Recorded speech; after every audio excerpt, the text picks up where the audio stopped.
Hey there, everybody.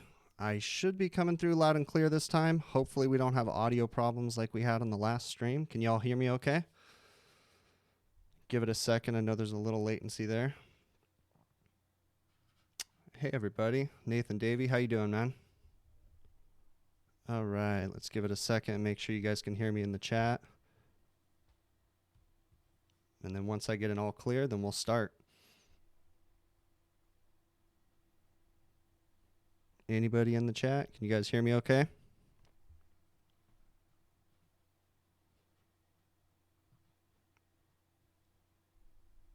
All right. Hey guys, how y'all doing? Okay, just wanted to make sure. Cool. So, I apologize on the last stream. I had some problems with my my audio. Didn't have the gain set high enough. Okay, cool. Right on. So we're going good. All right, guys. Well, maybe I'm assuming some of you guys aren't at the AHR Expo. I seem to be the only person that's not because it seems like every other person that makes YouTube videos is at AHR. Right on. Cool. Okay, guys. I'm glad y'all can hear me. Okay, cool. Is anybody at AHR right now in the chat? I know there's some latency, so I'm just going to keep talking and let you guys go in here. So I posted a video today, and I want to start out talking about that video. Actually, not even a video. Well, I posted a video this morning, but what I want to talk about is a post that I put on social media today about the new field piece S-Man manifold that's being released. Okay. I want to clear some stuff up and let people know, and I'll explain a few things. Okay, I'll show it for those of you that haven't seen it yet. I am a beta tester for Fieldpiece, and there's several other guys that are beta testing some of their products. Okay, and right now we're working on a manifold, and we've been given the all clear to talk about this manifold as of today because they just announced it today at the AHR Expo. So they gave us the all clear, and I posted it. I'll show you guys right now. Okay, this is the new S-Man manifold. All right, this is going to be coming out spring of this year. As you can see, it works with the wireless clamps. It works with all the JobLink accessories. You can connect the wireless scale to it. You can, there's pressure tests. There's all kinds of cool features, of which we'll do all kinds of information out. There's a lot of other guys right now talking about it on social media. At least a lot of the beta testers are going to start talking about it in the social groups. I'm going to let those guys talk in the social groups, and I'm just going to go ahead and continue posting on my own media without bombarding the social groups, because I'll let those guys do it, you know, the other Facebook groups and different things. So what I wanted to bring up was I want you guys to understand something, and I realize not all of my viewers are watching this right now. I want you guys to understand this is in no way me starting to become a tool review channel. That's not what this channel is about. Okay. I'm not going to start pushing snake oils and additives and all that good stuff. That's not what this channel is about. I can promise you guys that I'm not going to be that channel. Okay. My channel is going to consistently be what I've been covering. Okay. Videos about the stuff that I see out in the field. Okay. Now, there is going to be occasions that I might tell you, hey, I really dig this tool that I'm using because I honestly dig it. Okay. I want to make sure that when you guys hear from me, that it's a honest review. Okay. And, I want to make sure that you guys know that I'm not going to be out there just pushing anything that anybody sends to me. Okay. I honestly have a hard time with, people sending me free tools as it is because, I don't know. I'm kind of torn on that one. Okay. Because I do get approached by people to send me tools that I can review and show to you guys, but I'm not really about that right now. I'm not saying that I'll never do that, but I don't want to become a channel that just does tool reviews. Who knows? Maybe I'll make another channel where I do tool reviews or something like that. Maybe I'll do that. We'll see. I don't know. But I just want you guys to know that and there was a lot of back and forth on the Facebook post that I put up today about just this. A couple people, you know, mentioned to me that they didn't want me to become, you know, a sellout or whatever you want to call it. Okay. And that's not the plan. Okay, guys. The only reason why I brought up this manifold is because I'm a beta tester for it. Okay. I've been testing this manifold for over a year now. Myself, and there's several other beta testers out there that have been testing it and giving field piece feedback. That manifold that I showed you guys has been taken back and then revised and then given back to us with different features on it every single time. Okay. So again, for those of you guys that are just coming in, I'm talking about the new field piece S-Man manifold that's coming out, okay? I'll show it one more time.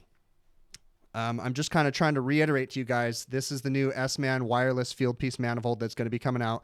Now, another thing too I'm going to point out is that it's going to come with wired clamps, okay? Out of this point right now, it does not come with the wireless stuff. So you will have to use your own JobLink probe kit or get a JobLink probe kit, okay? I'm sure at some point they'll come with a package and, you know, release it that way. Another cool feature that I really like, guys, is on the back of it right here. If you guys can see that, that's where your wired clamps go now. So they moved it from the front, so it no longer sticks out the front.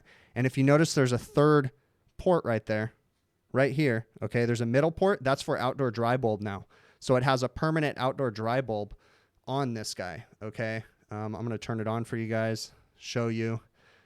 I can't really show you everything, but you know, it's just the typical field piece manifold. It does all kinds of cool stuff. And I'll make some videos and stuff about that. But again, what I want to reiterate is that that's not going to be the kind of stuff that I'm going to put on my channel all the time. Okay. It's not going to be, you know, I'm not going to become a tool review guy or anything like that. Okay. At least at this point, I might figure something out, a way to do that, but I want to make sure that I still give you guys consistent, good content. And I don't want to be a quote unquote sellout. Okay. What you guys consider that. Now, I'm not saying there's anything wrong with people that are pushing products and different things, because everybody has a different reason for doing these videos on YouTube. So there's no offense to anybody that does push products. Okay. That's just not what my particular channel is about. Okay. So I promise you guys that I'm not going to turn into just a pushing products channel. Okay. So what I want to point out about that, again, I'm going to reiterate, is that, you know, I've been testing that manifold for over a year now, along with several other testers. And you know, the reason why I bring it up is because I really think it's a great product. Okay. And that's the kind of stuff that I want to bring to your guys' attention, is the products that I think are great. On a regular, I get, you know, I'd say on a weekly basis, I probably get 200 to somewhere along the lines of 200 to 300 questions, whether they be through Facebook, whether they be through emails, maybe even more sometimes. All of them different. And that's kind of why I started these live streams, was to answer those questions in here, because it was really difficult for me to answer them in an email format. Okay. To spend the time typing out sometimes the same question every single time, such as what's the best digital gauges? What's the best this? What's the best that? Another thing for me to point out to you guys is that this is all opinions. Okay. You know, I'm not a fan of Testo, but other people are. So that's my opinion. I'm not the golden rule. Okay, don't go just buy these field piece gauges just because I said they're the greatest thing, or what, you know, whatever I say about them. Okay, don't do that just because of that. Okay, guys, because I don't want you to be disappointed if you find out that you don't like them or something like that. So I want you guys to do your own research, but I'm gonna share my honest opinion about stuff that I come across. Okay. And you know what I started to say a little while ago, for those that are coming in right now, is that, you know, I don't want to be the channel that just pushes products. Okay.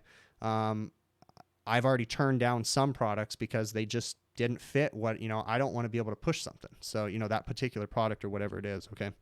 So, maybe I'll do something, you know, we'll figure that out.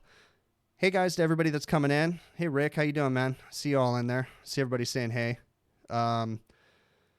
So let me look through here and see if I miss anything. I'm going to try to keep up on the chat this time, guys. So I know this probably doesn't make for the best live stream, but I want to try to keep up with it so I don't miss all your guys' stuff, okay? You want to know how much for my yellow snake oil, Rick? Yeah, I don't know. I'm actually waiting on, because let me see if I got a... No, I haven't gotten a response yet on how much those gauges are actually going to be.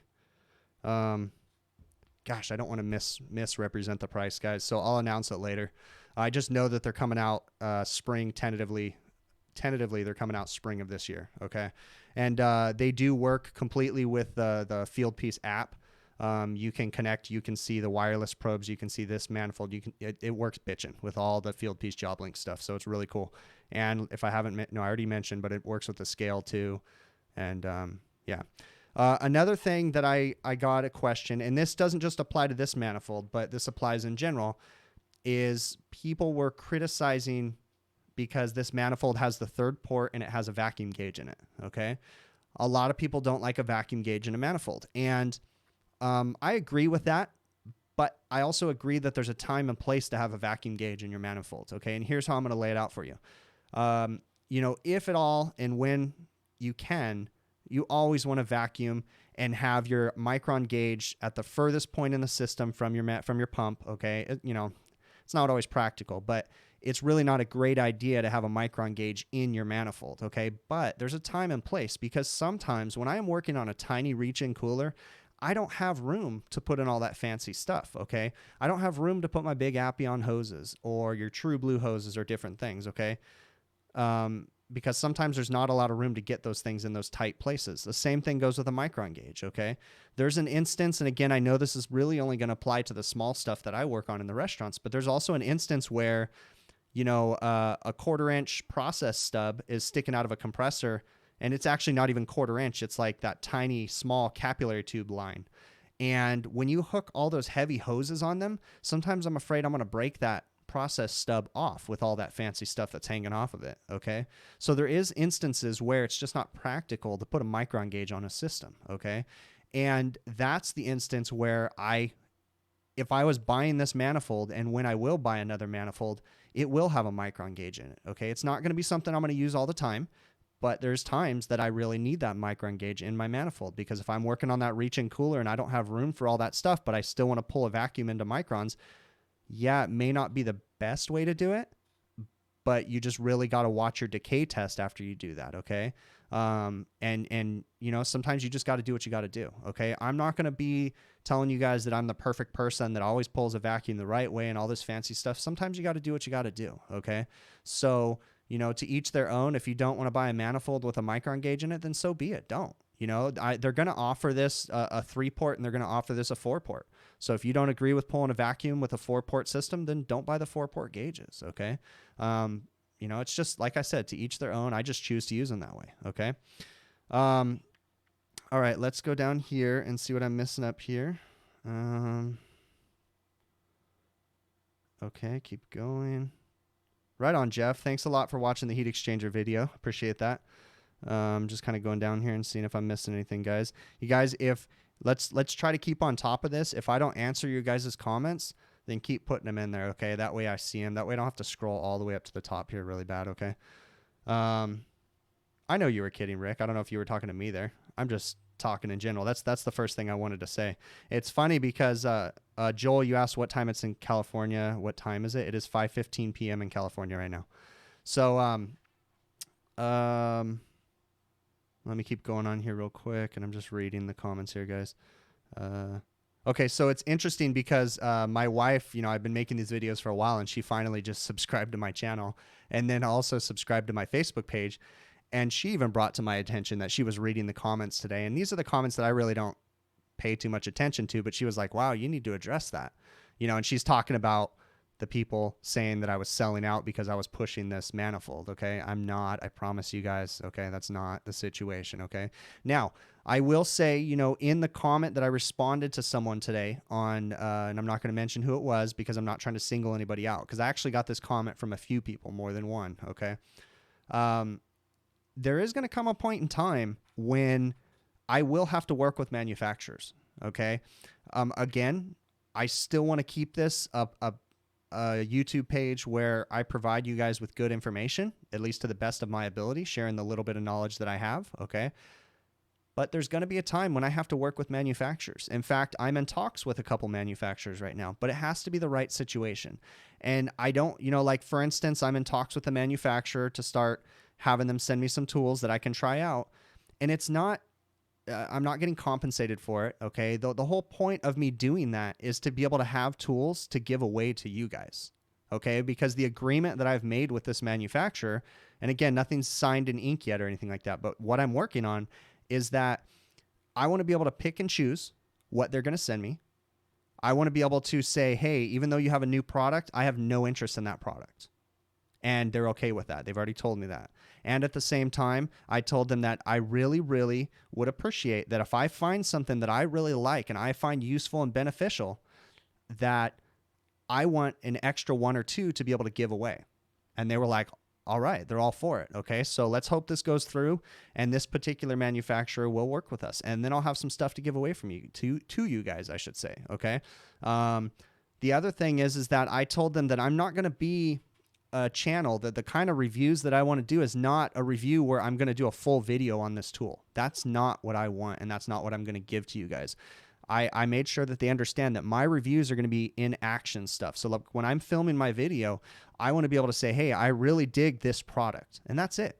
Okay, I'm not going to sit there and spend an hour making a video and having you guys, sit there and watch a video just for something like that. Okay, so I just want you guys to know that I am in talks with manufacturers to work with them, but I am very particular about the things that I want to do with them, and in no way do I want to be owned by anybody. In no way do I want to quote unquote sell out.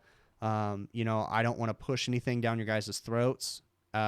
Essentially, in my opinion, the kind of reviews I'm going to do is exactly what you've already seen in my video. And some of you have gotten them, some of you haven't. Okay. Some of you have said, hey, that bag that you're carrying, or that drill that you're using, or that screwdriver that you're using, what's the part number on it? What's that app that you use? Those are the kind of things that I want to be able to use stuff in my videos and have you guys engage and ask me about it. And then I can tell you in the chat or whatever. Okay. So that's the kind of stuff that I want to do. So hopefully you guys are okay with that, because that's how it's going to be. So, it is what it is. All right. Okay, so is, some of Chico, you asked what's a good mid-range field piece meter. To be honest with you, I don't know off the top of my head right now. I'll tell you, again, because I don't know all their meters, okay? Right now, I use the field piece 660. I love it. I just broke it and took it to field piece, and they warrantied it. No problem, okay? So I use the 660. I really can't vouch for too much more because I've used their stuff before. I think I've used something like the 640, but again, I'm bad with numbers. I just know that I use the 660 right now, and it's a badass meter. Okay. That's the kind of stuff that I want to be able to tell you guys. This is what I use. Okay. I don't want to push every single product. Okay. Total Tech. No worries about that, man. It's all good. No need to set anybody straight. All right. So I want to get to some questions here in a minute, but I also want to, prime time. That's a great point. Primetime says he used good old-fashioned gauges. I have no problem with good old-fashioned gauges, because I really think that everybody needs to learn how to use them first. You need to learn how to use a compound gauge. You need to understand. You know the funny thing is that I've ran into so many people that use a compound gauge, and then they ask me, they'll call me and say, hey, what's the pressure temperature relationship of this gas at this temperature? And I say, don't you have a compound gauge in front of you? And they say, yeah. And I said, use the pressure chart on the gauges. And they go, what? There's a pressure chart on the gauges? I think there's too many people in our industry that don't even know how to use the tools that they have in front of them. Okay. If you guys don't already know, I'm not going to fault you for it, but on the compound gauges, there's typically a pressure temperature chart built right on the gauge. Now, it's not for every refrigerant, but usually it'll be for the most popular brands. So usually you'll see a compound gauge with 410A on it, or R22, maybe 404, 134, or you can go back to the old school ones. You would see the R12, the 502. I know it's getting harder and harder to put those pressure temperature charts on there because there's so many refrigerants, but that's where the digital comes into play. Or you have apps that you guys can use, okay? I have no relationship with them, but I like the Danfoss. I don't know what the name of their app is, but it's a pressure temperature app, and it's bitchin'. It's a great little app, okay? So I think it's very important that we understand how to use these tools and how to use, the old school stuff before we dig into the fancy digital stuff, okay? Now, I do think that the digital is a lot more accurate these days, and it can show you things that the analog can't or the compound gauges can't. But I do agree that there's good things about the compound gauges still. Like, for instance, when you're setting up a low pressure control, when you're trying to check the calibration of a low pressure control, there's not one digital gauge out there right now that has, what do they call it? Not latency, but that reacts fast enough to show you how to test, or to show you the pressures on a system real time when you're testing a low pressure control. Okay.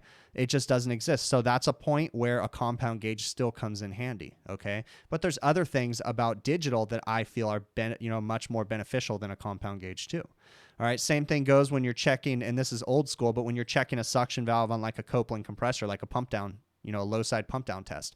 You want to see that thing pull into a -15 and you want to see where it shuts off. A lot of times, if it's got really, really good valves, the digital gauges won't show you fast enough, the pressure readings. Same thing when you're checking the low pressure control, okay? So I think it's important that we still use, compound or analog gauges, and know how to use them too. And I think it's really important that we understand how to check and test for superheat and subcooling too, okay? That's a very, very important thing.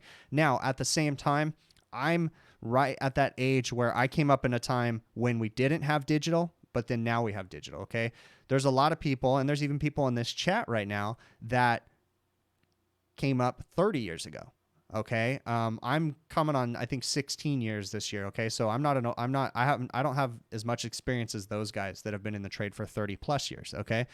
But it's just interesting because I come up in that time when I can remember how I didn't have digital, and then I can remember, obviously now when we have digital. So it's interesting for me because I can see both sides, okay? But again, I agree that we need to understand the proper procedures and how to do things properly, and we can't let our tools do all the work for us, okay? One of the biggest problems that I have with digital tools is HVAC Apprentice says that it's the Danfoss refrigerant slider app. That's correct. That's the name of the pressure temperature app that Danfoss has, okay?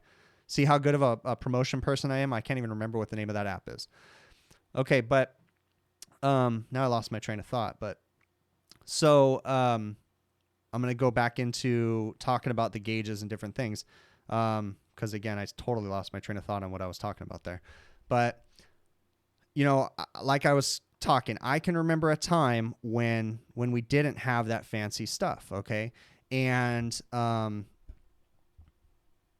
is my stream not coming through, Brian? Because I'm showing great resolution on my side. I have something monitoring my stream right now, and it's saying that everything's coming through great. Are you guys seeing a problem with my stream? Is it coming through really blurry?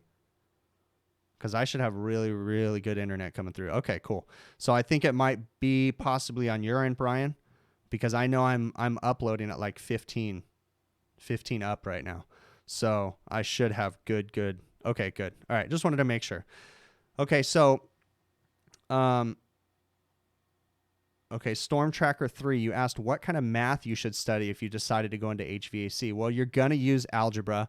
You're going to use it's not just like one math in general, but you're going to use at least all the way up to algebra. Depending on if you're going to get into duct calculations and different stuff like that, you might get into trigonometry or geometry. But okay, good. But nothing too crazy. So you don't need to go crazy. Now,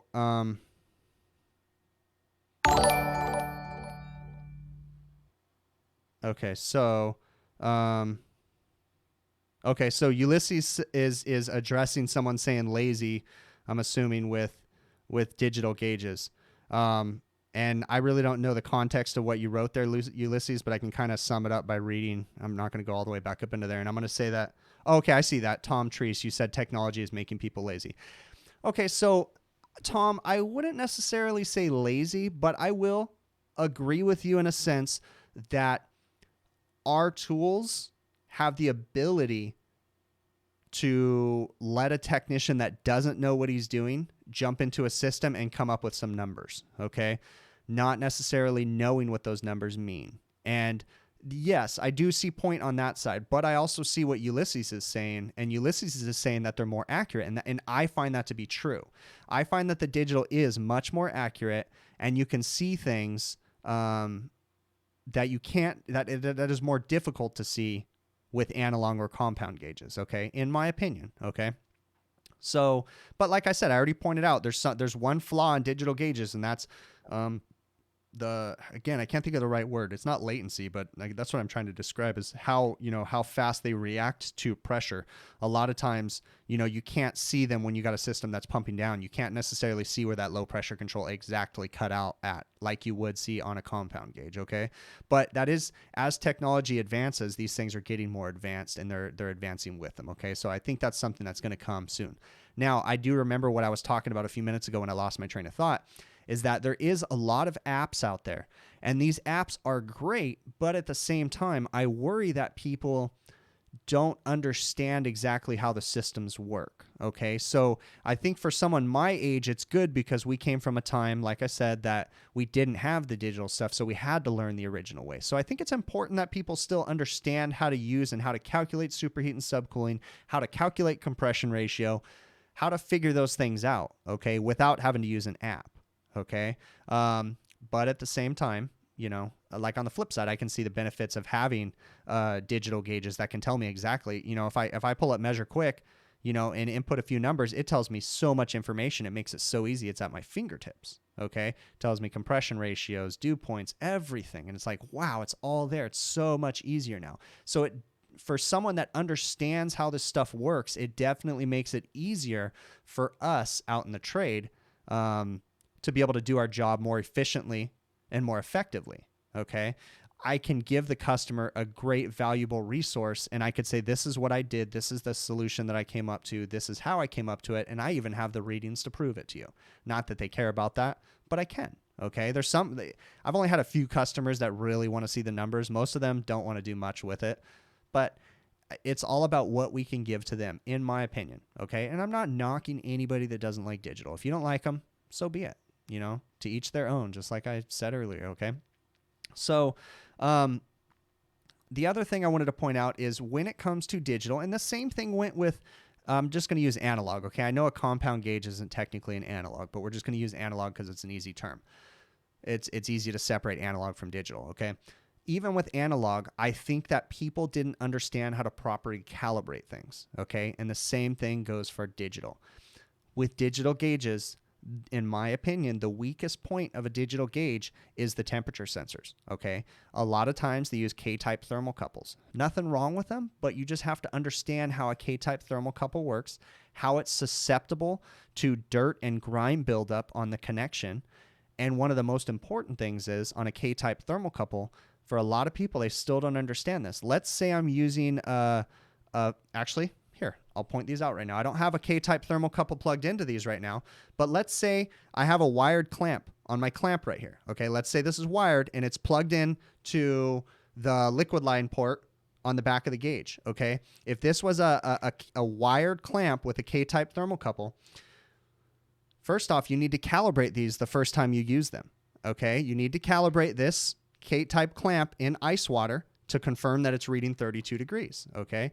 Then you need to make sure that it's plugged into that exact same port every single time, because once you calibrate the gauge to that clamp, okay, again, if these were wired, once you calibrate the gauges to that clamp, it's now calibrated for that port, that one port right there, okay?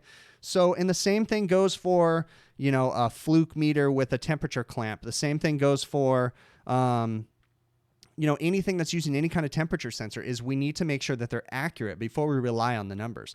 So if I plug in that K-type thermocouple and clamp it onto the suction line or the liquid line, and it's reading 10 degrees off, then obviously those numbers that my fancy app and all that different stuff is going to do are skewed, and it's not going to be accurate. It's going to give me inaccurate subcooling or superheat reading. It's going to give me inaccurate box temperatures or coil temperatures or all kinds of stuff. Okay. So the biggest thing I find with all of our test instruments is we have to know how to properly calibrate them to check calibration. And we have to know when we need to send them in or when we need to field calibrate them. Okay. That's a very, very important thing. And I feel like there's not enough people out there doing it. I can't tell you how many people I've talked to and they have never calibrated their clamps on their field piece gauges, okay, and they put them on so many different suction lines, and I just think over the years how many superheats they set or how many charges they set when they weren't, accurate, and that creates a problem, okay? Okay, so that's kind of where I want to go with that, and there's something else that I wanted to think about too. Yes. So the other thing I want to talk about, and this is just an observation, and I wish I had a picture. I will post a video or maybe just like a post on my social medias. But so I was doing, and we were doing an install for some refrigeration equipment on the roof the other day. Okay. And this is a restaurant that we had previously changed an RTU unit on the roof. We'd actually changed 3 of them. After this particular restaurant chain, they buy their own equipment. Okay. They have us install it for them. And then when we're done, they have a test and balance company come out. They pay them a bunch of money, and the test and balance company verifies that the units, outdoor air dampers are set correctly and that it's, putting out the right CFMs of air and all that good stuff, okay? This is a Linux package unit. And I've seen this on train package units too, where they've used, certified test and balance companies where they drill a hole in the supply and the return. Well, at least they think they're drilling it in the supply and the return. And in all actuality, they only drill the hole to check pressure drop across the evaporator coil.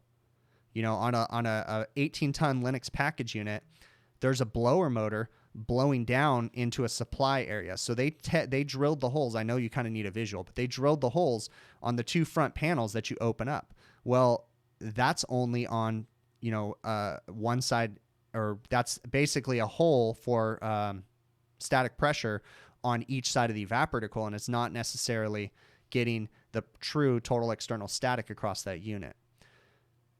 The reason why I'm bringing this up is I've seen this a lot. I've seen this on train units too. They don't understand that they think they're just drilling it into the supply and the return, and it's not necessarily the supply and the return.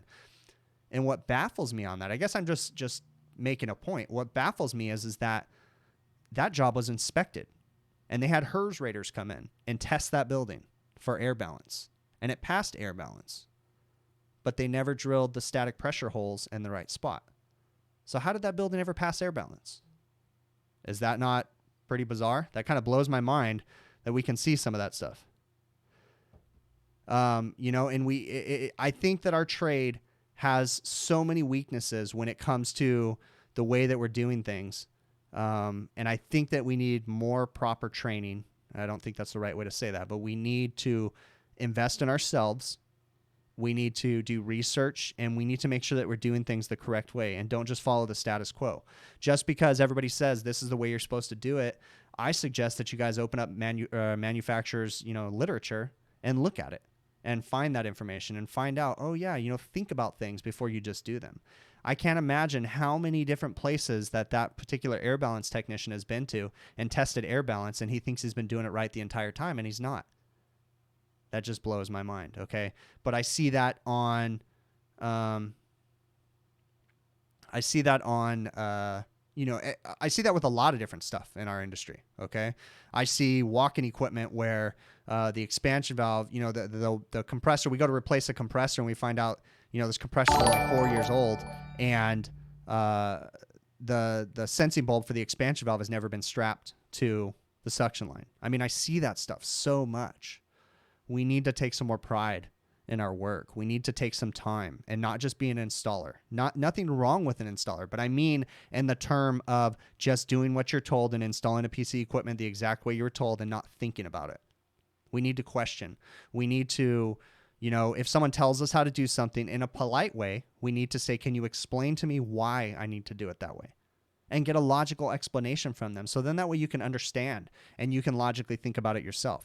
I'm not condoning anybody to go to their boss and say, and question him to the point that the boss goes crazy or whatever, or your supervisor or, the person that's teaching you. But I encourage you guys to ask questions, to ask, how did you come up with that number? How do you know that my superheat needs to be set at 8 degrees for that walk-in freezer evaporator coil? Because the paperwork that I just read says 6 degrees. Don't be a jerk about it, but ask questions, because maybe the person that's training you doesn't know exactly why he set that number. Maybe someone else told him. Maybe the manufacturer has done something different and is recommending a different setting because of something. So, I encourage you guys to ask questions in a polite way and figure out why. When you call technical support for a reach-in cooler and they say this is what you're supposed to do, politely ask why. What is it that you guys are trying to achieve? How is this going to work? Ask them logical questions. You don't got to be a punk about it, because you have to understand those tech support guys are dealing with 1 million people every single day, and their phone call starts out with, my unit's not working, what do I do? And those guys, I understand sometimes they can be jerks on the phone, but you also got to think about what they have to deal with day in and day out. Every single phone call that they get is, my unit's not working. What can I do? Instead of, hey, I've got a unit that's not working. It's doing this. These are the pressures. This is what I've checked. I have a feeling this is going on. How do you feel about that? That's the way I approach a tech support guy, is I get as much information as I can. Same thing goes for talking to your supervisor, your service manager. Don't call them until you have all the information in front of you that you know they're going to ask you for. I've told this story before. I'll say it again. When I was younger, coming up in the trade, I remember calling Hvacr technical support. I called back to Peachtree City, Georgia. I got a guy with a nice deep accent. This was, 12 years ago, something like that.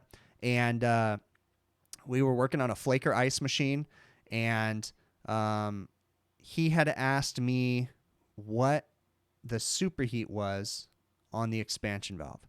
And I remembered asking him, right when he asked me that, I said, what's superheat? And I'm not kidding with you. All that I heard on the other end was the phone clicked. He hung up on me. And I realized after he hung up on me, yeah, it was a rude thing for him to do. But at the same time, I realized that I didn't call him prepared. And I was embarrassed because I knew that I was going to have to call back the next day. And there was a chance that I was going to talk to the same guy. So that night, I studied and I figured out exactly how to measure superheat. I promised myself that I would never call another technical support guy and be blindsided by that or something like that, Now, a lot can be said about me being able to work on that piece of equipment if I didn't understand superheat and all kinds of different things like that, okay? But, that's a whole nother story. But it's just important to be prepared when you call people to talk to them. So, okay, guys, I'm going to kind of go into the chat here and see what you guys have to say, okay? Hey, everybody that just came in. We kind of covered a lot of things, so I'm going to kind of read some of this stuff and see what I can catch up on, okay, guys? I'm not going to go too far up into the chat, so if you've got something else, let me know. Write it down in the chat again if you guys have already asked questions, okay? I'm going to start from the bottom reading up here quick and see what I'm missing inside this chat right now. And I'm open for any other questions you guys have, so go ahead and put them in. Okay. Okay, so Brent Murray just typed in right here. Let me read yours right now, Brent. You have condensation on vents in the lobby due to door being held open all the time. Had two companies come out and quoted new HVAC and have your customers close the... Okay. So are you asking me a question? Are you having humidity issues? Is that what you're implying, Brent? That you're having condensation on the vents in the lobby due to the doors being held open all the time, and I'm assuming you've got some humidity issues and the warm, moist air is going up and hitting the supply vents and condensating. Is that what you're implying is going on there? Oh, you're wondering if there's a solution. Yeah, there's all kinds of different things. There's all kinds of different solutions you can do. It all depends on starting with measuring the relative humidity inside the building. Also changing are you bringing in fresh outside air into that building? There's a lot of different variables in that one. So if you want to send me an email, Brent, maybe we can talk a little bit more about it. hvacrvideos@gmail.com. But I'm going to say that your issue is going to be moisture related somehow. And we could talk about it a little bit more. Okay. Yeah, it makes sense that there's humidity. So there's a few things you can do. So, all right, going to keep going down. Total Tech, I did too. I made a lot of mistakes, but I also came up in a different time. Because again, I've explained to you guys before, I started when I was very young working with my father. Even before I came full time in 2002, I was doing work on equipment, from junior high on. And,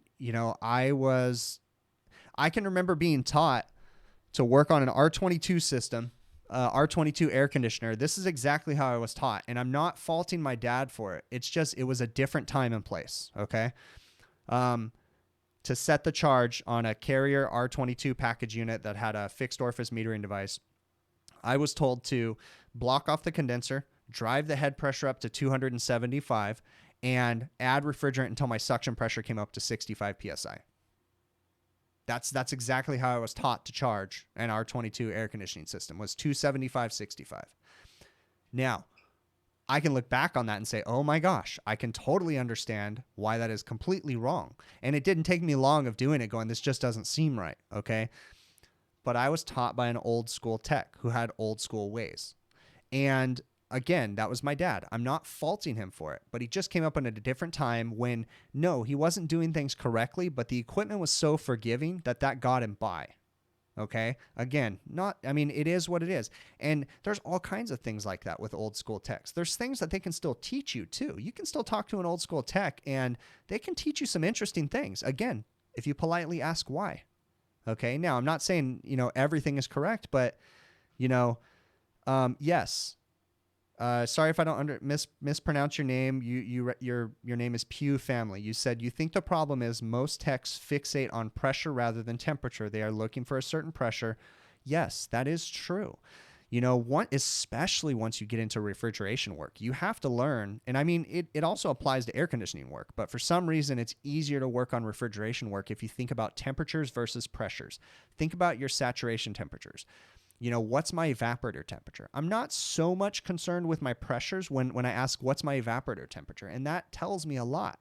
Now, your evaporator temperature corresponds directly to a pressure, but if you can start thinking about, like he said, if you can start thinking about temperatures when you're doing refrigeration and air conditioning versus pressures, it'll help you to understand things a little bit more. That is the truth, and that's a great point that you made.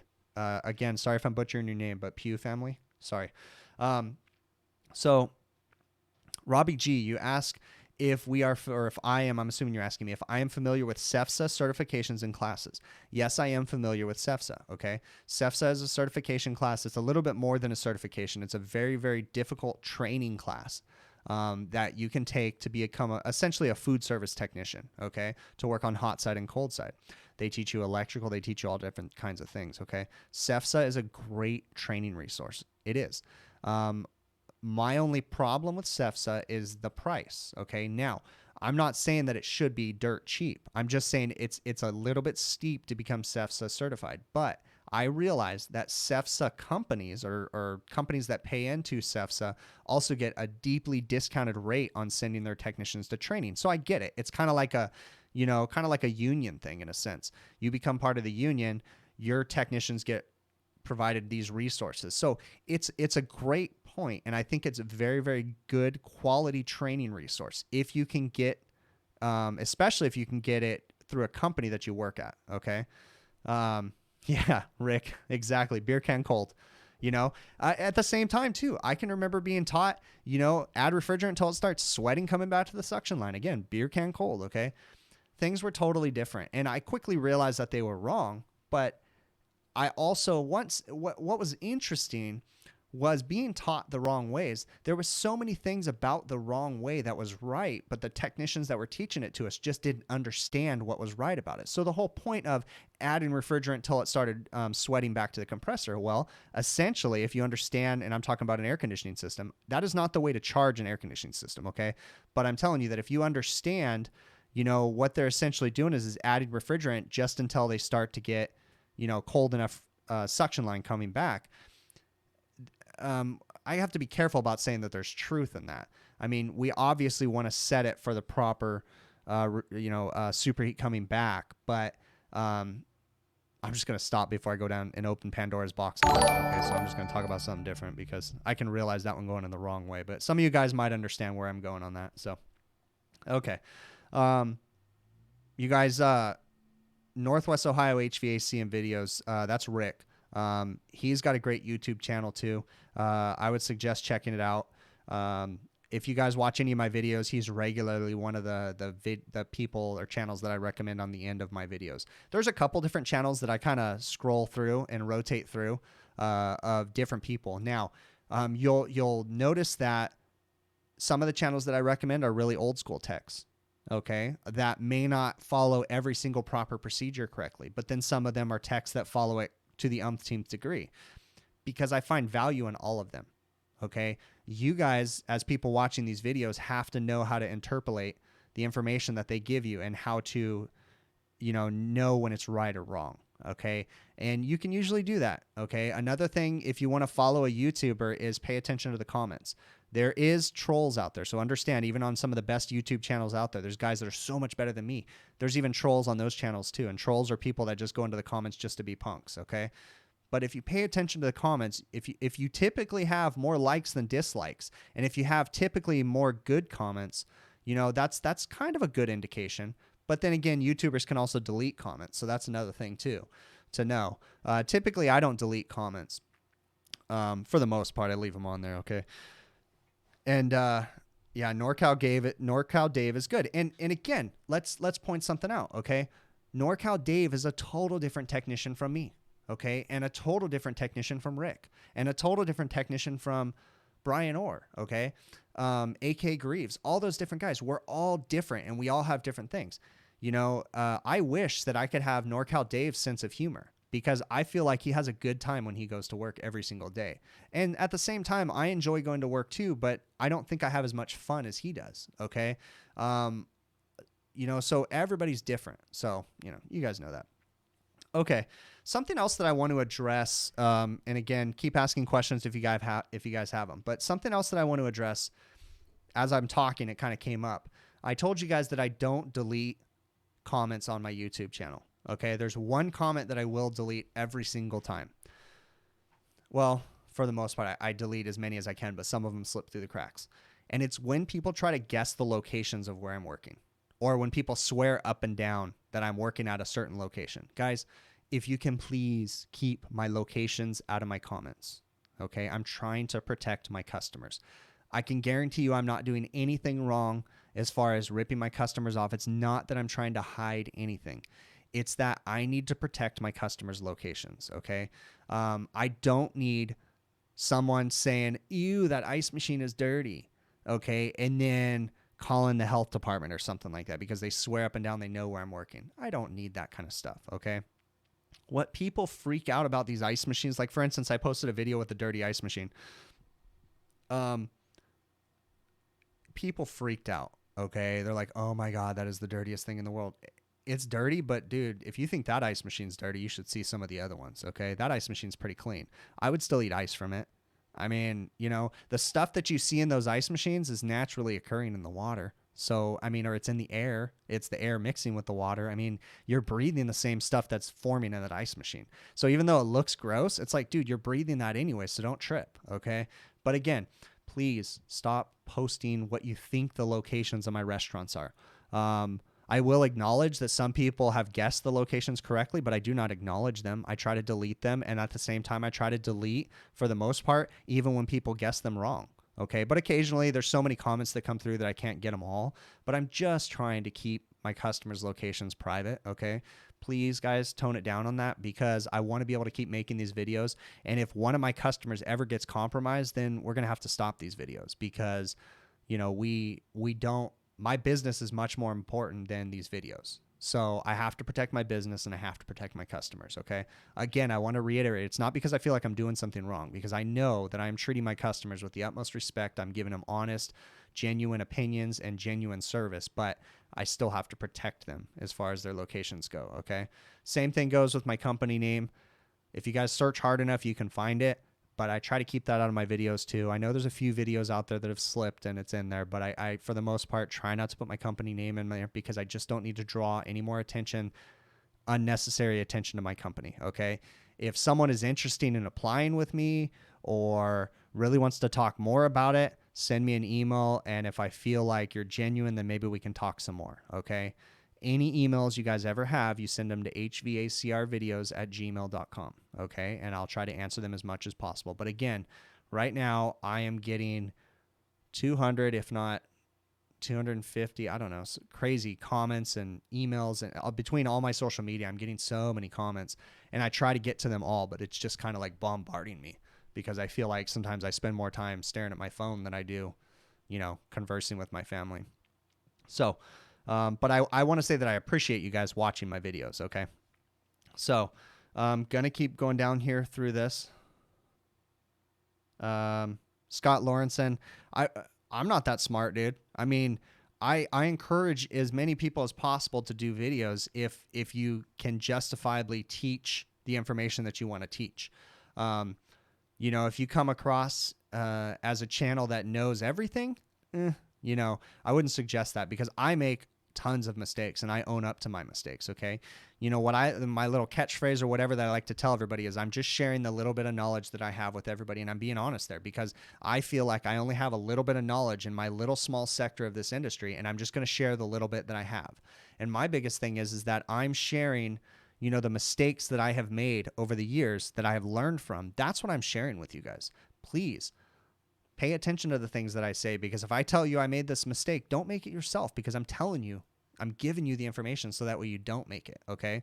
Don't take this unit apart this way. Or, you know, for instance, my heat exchanger video I just made, when you order the heat exchanger, make sure you order the nozzle and the flame retainer or whatever, the two baffles that I was missing on my heat exchanger that they should have sent with it that they didn't. Okay.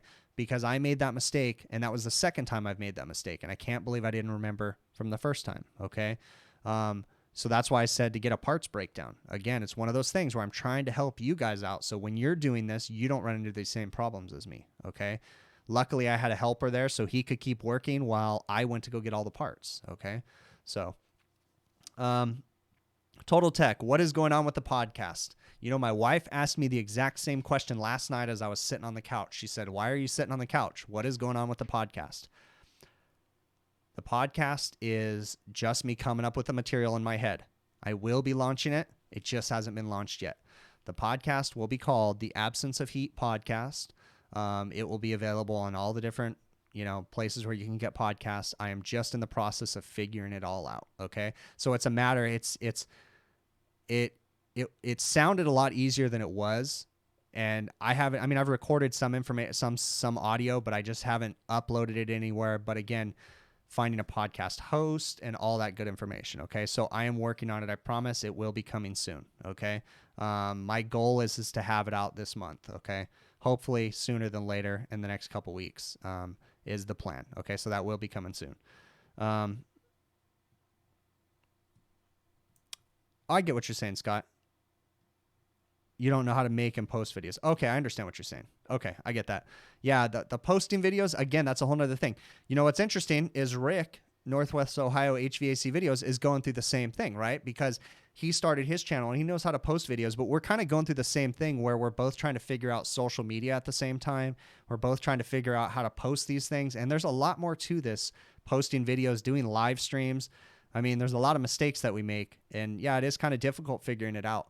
The only thing I could say is just do some research, Scott. I know, you know, if you really are interested in it, you got to start with a camera and just start filming things. And then, you know, if you go back to my very first video, it probably wasn't the greatest quality. You know, they've gotten better. I hope they've gotten better since then. You know, but you know, I just make a lot of mistakes, dude. So I try. Okay. Primetime, you are right. I mean, the new techs do need to make mistakes. That is true. That is true. That is definitely true. But I'm just trying to help a little bit. Okay. Just trying to help a little bit. And you also have to understand too, the whole point of these videos, I mean, they've gotten bigger than what they started as, but these videos started as training for my technicians.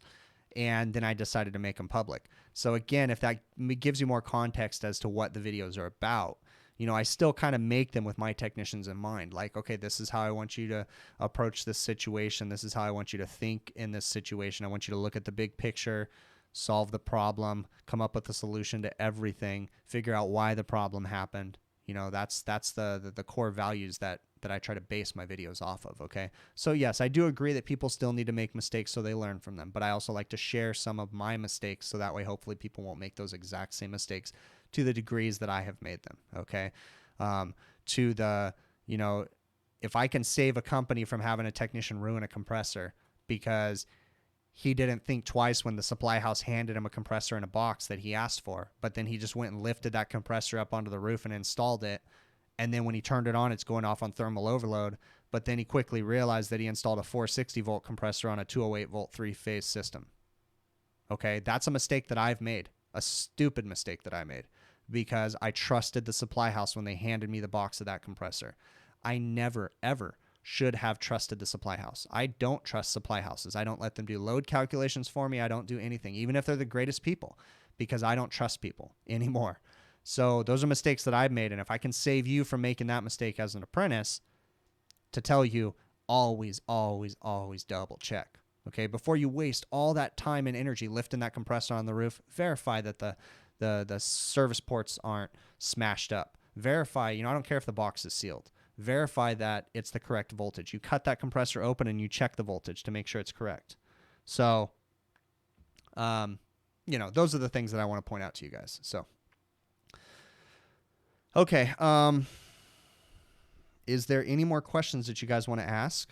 Any more things that you guys want to talk about? I have covered the couple things that I wanted to talk about. Nothing fancy as far as the videos that I made. I made the video about the heat exchanger. That was not a difficult one. It was just following the steps.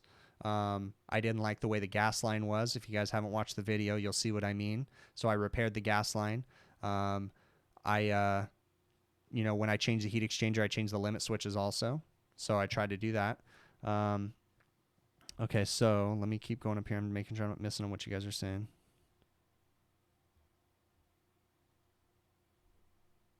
Okay, so there's lots of guys out there that, yes, Joe Martinez, I understand what you're saying. You're saying that people need to edit their videos and different things. Yes, I get it. That is true. You have to understand that technology has evolved like drastically, okay? And even I don't make the greatest of videos. Even I have shaky videos at times and different things, okay? So, but, a lot of Jim Pettinato's videos, he has great information that he can give you guys. And yes, I get what you're saying. He's made some videos that are kind of shaky and different things, but you gotta look at his age and his experience, and try your best to look past some of the things that, like shaky videos and different things. Okay. His videos come back from a long time ago. Okay. And he has great content. Maybe just some of his stuff could be, his videos could be a little bit better. I get what you're saying, dude. I get what you're saying. Okay. But give the guy some credit because he has a lot of experience that he can teach us from. Same thing goes for the other guys too. Yeah, I get it. Some of the videos that people have, they can be difficult to watch. And I'll be honest too, there's some people that make a video and I'll start watching it and then I have to turn it off. I do the same thing. It happens, because it's too shaky or someone went vertical instead of horizontal or whatever. Okay. But the important thing about Jim Pettinato, he doesn't make videos anymore, but he has some great skills that we can all learn from. He definitely has an old school flair to his work, but he has, the great fundamentals built into his stuff too. I remember watching his videos for years, okay, much before I even considered making videos, okay? But those are the guys that inspired me to make videos, was watching their stuff, okay? And dare I even say Dr. Zarkloff, he has a niche too. Again, his videos came before, he was one of the first guys out there. And yeah, some of his stuff is kind of silly, but, he was one of the first people out there making videos. So he paved the way for us all. Okay. So, I really don't like to talk bad about people. There is definitely things that people can improve upon, but it's interesting. It's really easy for me to come in and make really good videos because I can watch everybody else's videos and say, okay, this is what I don't want to do. I don't want to have shaky video. I don't want to have that. But had I come up when those guys came up that had nobody else to watch, and didn't know to do these ideas and different things. Okay. You got to give them some credit for that kind of stuff because they paved the way for us new guys that are out here making videos to be able to do what we do. Okay. So, hey guys, everybody that's coming in, how y'all doing? Yeah. Everybody does things differently, so learn what you can. And, I even watch people that make videos that are just horrible. So yes, it does. Rick is making a good point. It takes a lot of courage to put your work on the internet for the world to judge. Okay. For sure. Yeah. Definitely, for sure. It definitely takes a lot. So, okay. So I covered the field piece gauges. I'm going to put these up one more time for the new people that just came in that haven't seen these yet. Okay. I posted these on social media today. This is the new field piece S-Man that's coming out. And I'm going to kind of reiterate for the guys that have already been in here for a while. I'm going to recover some of the stuff that we covered in the beginning really quick. Okay. So these are the new field piece gauges. They do have wireless capabilities. Okay. The gauges will not come with wireless temperature clamps. You have to have your own job link kit that you can connect to them. They will come with wired probes. There's lots of cool stuff about these. There's going to be lots of guys posting these on social media starting today. There's a lot of the other beta testers that are going to start filling the social media with these things, okay? There's lots of cool things. I pointed out earlier, one of the cool things that I like about them is for the wired clamps, they moved the ports into the back and they recessed them so that way they're no longer sticking out of the gauges anymore, so they're not in your way.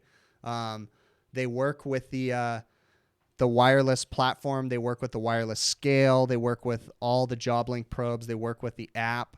As far as the connectivity to Measure Quick, I honestly don't know the answer to that as of yet, but I am pretty confident they will, but I cannot say for sure that they will work with Measure Quick, okay, because that has not been released because these are still in beta. These have been worked on for over a year now. They've been revised. Since I started with the program, they've been revised 3 times now where they've changed things about them, redone firmware, redid things. We've really given them a really good test, myself and all the other beta testers. I am not being paid to talk about these gauges. I'm not being compensated by them, okay? I was just given an opportunity to test a new tool, and I ran with it, and it's been fun, but it's been an interesting experience to see what goes into testing these tools and how much wear and tear. Basically, when I got these gauges, we were encouraged to destroy them. We were encouraged to beat the heck out of them, to do everything that we could possibly do in the field, to be walking up a 6-foot ladder and accidentally drop them onto the concrete, to, we can't have unrealistic expectations. I mean, I'm sure if you drop these from a 30-foot ladder, there's still going to be some damage to them. But they encouraged us to do all that stuff to try and test them thoroughly to their fullest extent. Okay. Another thing I want to cover that I started talking about in the beginning, and I'm just going to kind of go back to this, is that I do not ever plan on this channel becoming a tool review channel. I'm not going to be someone pushing snake oils and additives down your guys' throat. Not knocking the people that do. That's just the way they operate their channels. Okay, my channel, I want to give you guys solid advice that you guys can trust, and I'm going to give you my honest opinions on things. Okay, again, I know I'm going to recover some of this stuff, guys, that have already been in here for a while, but I'm just going to, this is for the new guys that are talking, okay, or that are just coming in here. Is that, I am in talks with another tool manufacturer to potentially have them send me some tools that I can try out. But there's a lot of talk that's been going back and forth. And so far, the manufacturer is okay with this, okay? So some of the things that I am asking them to do is to, if they're going to send me a tool, number one, I want to be able to request that tool. And I don't necessarily want them to send me every single tool they have, because I was straight up and forward with them in the front, is that there's some tools that I wouldn't touch with a 10-foot pole that they make, okay? And I didn't want to be rude, but I just wanted them to know that up front, and they were okay with that. So if things go through, I can't mention who it is yet, but if things go through, you guys will start to see some new stuff. The other thing that I asked them as part of our agreement is that if I like a tool, and if I feel like it's a quality tool, then I want them to send me 1 or 2 extras that I can give away. That's part of this, okay? We're not talking about them compensating me with money, okay? The whole thing is that they're going to send me tools that I can give away. That's the whole point, that I can give to you guys, okay? We'll do them in a drawing or something like that, okay? But I do not want to blow my channel up with reviews. That's not what it's going to be. I want to be able to hook you guys up with some cool stuff. That's what I want to be able to do. I want to be able to give back, okay? Also, the kind of reviews, potentially, again, these are some of the things that I talked to them about. The kind of reviews that I want to do with them are not a full video on a tool. I told them that the kind of reviews that I want to do is when I'm videoing working on an air conditioner or refrigeration system, I would just want to casually be able to pull out a tool and not even mention it to you guys. Just show it in my video. Or mention, oh, I really dig this because of this, okay? So it's not going to be me pushing things down your guys' throat. That's not what I'm going to be, I promise you guys. I'm not going to be like a tool review channel. Someday maybe we'll make another channel for that or something like that. But this channel, I'm going to keep it as honest HVACR stuff, like I've already told a lot of you guys, okay? I'm just saying this for the new guys, and I want to keep it that way, and I don't want to bombard you guys with crazy stuff that you guys don't need, okay? So just want to make that promise to you guys that I'm not going to be making some tool review channel, okay? Okay, so Jeffrey Manuk, you said you're reading the Dick Wurz book. That is a great book. Commercial Refrigeration for Air Conditioning Technicians by Dick Wurz. I think he's on the 3rd edition right now, if I remember right. I know he's working on the 4th, but I don't think it's going to come out for another year or two. Great book. Definitely a great book. Very, very nice guy. I had the opportunity to take an online class that was live with Dick Wurs where I got to interact with him. Very, very nice guy. And I was very much honored by getting an email from Dick after I had written an article for Brian Orr about temperature controllers a long time ago. And then I had a little conversation back and forth with Dick Wurs, and a very, very nice guy. So very, very cool. I suggest that book to anybody that needs to learn about refrigeration. It will break down the fundamentals and give you an understanding of the basics, and it opens doors and makes things make sense. So great book. Okay. All right, guys. Any other questions you guys want to talk about, or any other topics you want to talk about before I close this up? Did I miss anything that you guys had asked? Throw it down in the chat if I did. If there's anything else, bring it up and we'll go. Okay. Let's see. Oh, coming up, I've posted a little bit on social media about the key to therm temperature controller. Ulysses, if you're still in here, I know you had interacted with me a little bit on social media about the key to therm temperature controller. So I finally finished up that well, at least I finished filming for that video today because I went to do a follow-up on it. Where the issue that I was having, I haven't posted a video about this yet, guys. Okay, but I just posted on my social media some little clips and different things. I had an overtime service call last weekend. It was like Friday night. It was late at night. Walk-in freezer not working. Found that walk-in freezer had a key to therm evaporator efficiency controller, which essentially is a giant computer that runs this evaporator. It has an electronic expansion valve and all that fancy stuff. I was kind of bombarded with it because I was overwhelmed. I'd never worked with one of those before. I was very frustrated because I was trying to navigate the controller from the digital display. I was able to get the system going because it was low on charge, and then found that I had some issues with defrost. So my controller in a 24-hour period was initiating defrost over 60 times in a 24-hour period. So this walk-in freezer was essentially going into defrost like every 10 to 15 minutes over and over again. The next day I went back on that call, and again, I'm going to make a video on this, but the next day I went back on that call and was able to call technical support and figure out how to hardwire my computer into it using an Ethernet cable. Did so. They had to help me with some network settings on my computer, and then I was able to access the controller, and what a difference. It was like night and day being able to access the controller on my computer, and I was sold. Like if I could sell those key to therm temperature controllers all day now, I would. They once you can access them from a computer, oh my gosh, like the settings that you can do in them is amazing, and the graphs that you can see, and the thing, it's awesome. So I will be making a video on those, so that'll be coming out soon. Like I said, I finished that one up today, and I was able to solve my defrosting issue. Going back today, it was some sensor related issues. So you guys will see that one coming through. Okay, go down in here, see if there's anything else I'm missing. Do I have storms? Yeah, so right now in California, basically it's raining for the entire week, Jeffrey. We had some thunder last week, but not much. And then today it was pretty much light showers all day, and I think we're forecasted to have light showers for the rest of the week. My concern is that this will be all the rain we get for the year. This typically happens where we'll get a crap ton of rain and then it won't rain for the rest of the year. So let's hope we get more than just what we're going to get this week. Okay. Keep going down it. Are you talking about the manual for the key to therm, Ulysses? Yeah, that thing is a trip, dude. I was so frustrated trying to figure it out that night. It was very, very frustrating. So. And, Rick, you're saying the key to therm looks like it can be good, but you only have one place to see them, and that's on that video you made. The thing about the key to therm that really tripped me out was the night that I didn't have the computer, I tried to download the manual on my phone, or at least I did download the manual, and then I was trying to scroll through the display, and I swear to you, it was messing my head up. The display was scrolling so fast, it was messing with my eyes, and it was starting to give me a headache, and like I was literally getting disoriented trying to read the display. It was making me dizzy. That was tripping me out. So accessing it from the display, heck no. That controller, you could throw it in the trash, in my opinion. That's just my opinion, okay? But I might have problems with my eyes and different things. I know I have problems with my eyes. But once I got into it with a computer, it was night and day. So, yeah, definitely night and day. Okay. Anything else, guys? Defrost probes have to be in the perfect spot. That is true. Yeah. Yeah, that is exactly it. And Robbie G, what I found was, I'll answer that in a sec, Joel. Yeah, what I found on the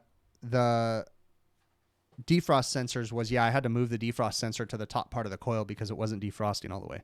So, yeah, that was definitely it. Okay, so Joel Monegro, you ask, am I using a lot of fan cycle controls in California? I am not a fan of fan cycle controls, Joel. I've kind of made that pretty well known amongst everybody. Yes, we have fan cycle controls on a lot of equipment, but in my personal opinion, fan cycle controls are too rough on the system just from what I've seen, the way that they operate and how they slam on and slam off. And it just messes with your refrigerant with your expansion valve too much and different things. So I'm not a fan of using fan cycle controls, but there is systems that have them. So I don't go out cutting out every fan cycle control out there. But if I have the choice, I'm going to do a head pressure control valve over a fan cycle control any day. So we definitely have fan cycle controls and head pressure control valves on all of our ice machines. Yeah, if I remember right, 111 might be the password, Robbie G. I don't remember, dude. When you get on the computer, it's totally different. It's a total different password. Ulysses 2222. Yeah. I don't remember what it was, but I know that getting on the computer, whatever it was, it's in the manual. You can read it in the manual. I have a problem in that things like that, I prioritize things that I remember. So the password for that controller, that went in and out.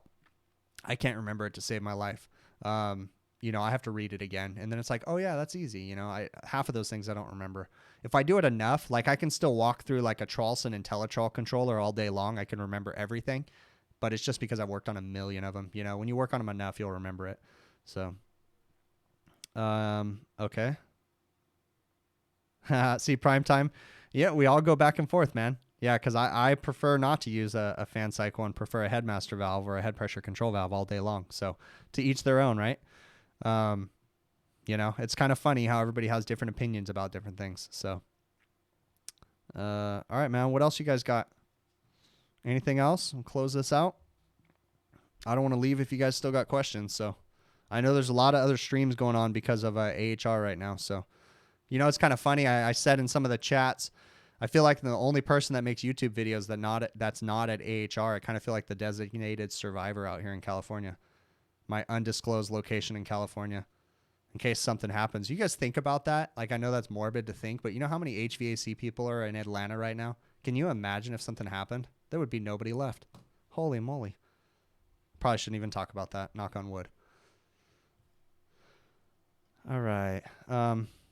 Yeah, exactly. Everybody stopped chatting because I said that. They're like, no. All right. Well, I think I'm pretty much going to close this out, guys. Don't really got much more to cover today. I think you'll have to send a video, Chris, of a Korean using it unit. Yeah, send me the video, dude. I'll have to check it out. Haha. When is the next giveaway, and will I ship to Alaska? We'll just depend on what it is. We'll see how it goes, Jeffrey. I'm sure we'll figure something out, dude. Todd, you asked how long I've been doing HVAC. I'm officially full-time 16 years, but I grew up working for my dad from junior high school on. So, a long time. Yeah, that is effed up, huh, Rick? See, now I feel bad. YouTube is shutting it down. Yeah, it's telling me I'm done. All right, well, I am going to shut this down, guys. Thanks a lot for coming on. Really appreciate it, guys. I'm going to go ahead and end this. Any questions you guys have, hvacrvideos@gmail.com. And I will try to answer them as much as possible. You can follow me on all my social media. Again, just search HVACR videos. Same thing goes for Facebook, Instagram. Yeah, that's pretty much it. Okay. Talk to y'all soon. Thanks again. And we will see you guys on the next one, okay?